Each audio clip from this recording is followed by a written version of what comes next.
Meeting फॉरेनला करत नाही हनुमानजी, परंतु नक्कीच अजितजी, मला सरकारची बाजू देखील कळली. सक्षणाजी, संकटात असलेल्या प्रत्येक देशानं आपापलं नियोजन केलं.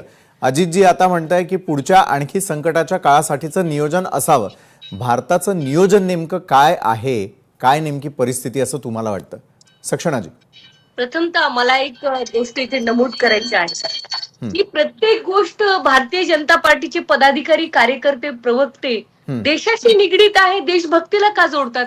ते नेहमी असा का कांगावा करतात की देशभक्ती फक्त भारतीय जनता पार्टी आणि कार्यकर्ते, पदाधिकाऱ्यामध्ये, बाकीची जनता जेव्हा एखाद्या धोरणाला त्यांची मतं मांडते किंवा ते मत त्यांना मान्य होत नसेल, तुम्हाला ते लगेच देशद्रोह वाटतो की काय? त्यांनी सुरुवातच केली की आपण देशाचा विचार केला पाहिजे, देशाला काय वाटतं याचा विचार केला पाहिजे, देश प्रथम आहे. हो, आम्हालाही देश प्रथम आहे, पण अगदी मला बोलायचंय, मी सकाळपासून माध्यमावरती प्रतिक्रिया ऐकते सामान्य जनतेच्या, की जेव्हा मंत्र्याची कॉन्वॉय जातात तेव्हा 25-25 गाड्या, चॉपर्स असतात, तेव्हा नाही का इंधन वगैरे, तुमचं इंधन वगैरे वाया जात नाही का? तेव्हा नाही का ते तुम्हाला तेलाच्या बचतीचं पडत?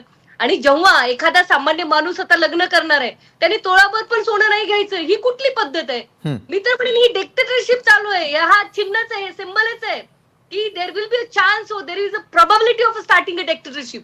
तुमच्याकडे आता हुकुमशाही येणार आहे, ते सांगतील तसं वागा. उलट एखाद्या नेत्याचं, देशाचे पंतप्रधान म्हणून त्यांचं काम आहे देशाला एक सुरक्षितता, माणसाला एक चांगलं वातावरण, एक चांगला अँबियन्स देशाच्या लोकांना करून देणं, की तुम्ही घाबरण्याची गरज नाही. उलट तुम्ही आम्हाला सांगताय आता घरात बसूनच जॉब करा, घरात बसून वर्क फ्रॉम होम करा, कुणी कुठे जाऊ नका, इलेक्ट्रिकल वाहनांचा वापर करा, तुम्ही मेट्रोनी जा. आज मी प्रतिक्रिया ऐकल्या सामान्य नागरिकांच्या, ते म्हणतात तुम्ही मात्र लँड क्रुझर डिफेंडरने फिरणार आणि ज्याचा ॲव्हरेज 4 किलोमीटरला काय पडतो तुम्हाला माहितीये, आणि सामान्य नागरिकांनी साधी स्कूटी वापरली तरी तुम्ही त्यांना सांगताय की तुम्ही आता ते वापरू नका, बंद करा, एकतर घरातून काम करा. घरातून एखादा जर स्टॉलवाला असेल, एखादा गाडाधारक, वडापाववाला माणूस असेल, आपण एक मुंबईचं उदाहरण घेऊया, तो वर्क फ्रॉम होम कसा करणार आहे? मला सांगा याचं उत्तर.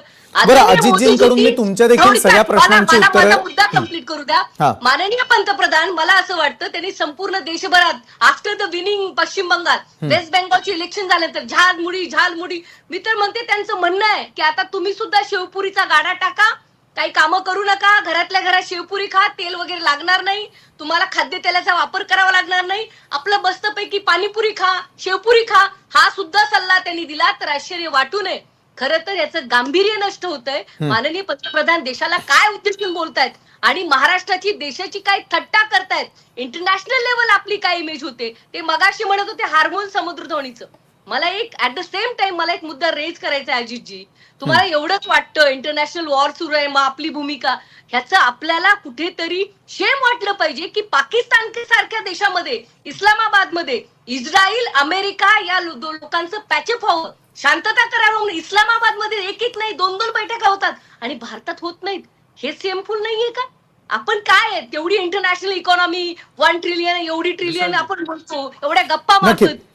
अजितजी, उत्तर मी आपल्याकडून घेईल, मात्र मला तत्पूर्वी हनुमंतजींना थोडंसं फ्री करायचं, कारण हनुमंतजी, पंतप्रधानांना कॉम्प्रोमाइज्ड म्हणजेच तडजोड करणारे पंतप्रधान असं काँग्रेस का म्हणते बरं आपल्या पंतप्रधानांना?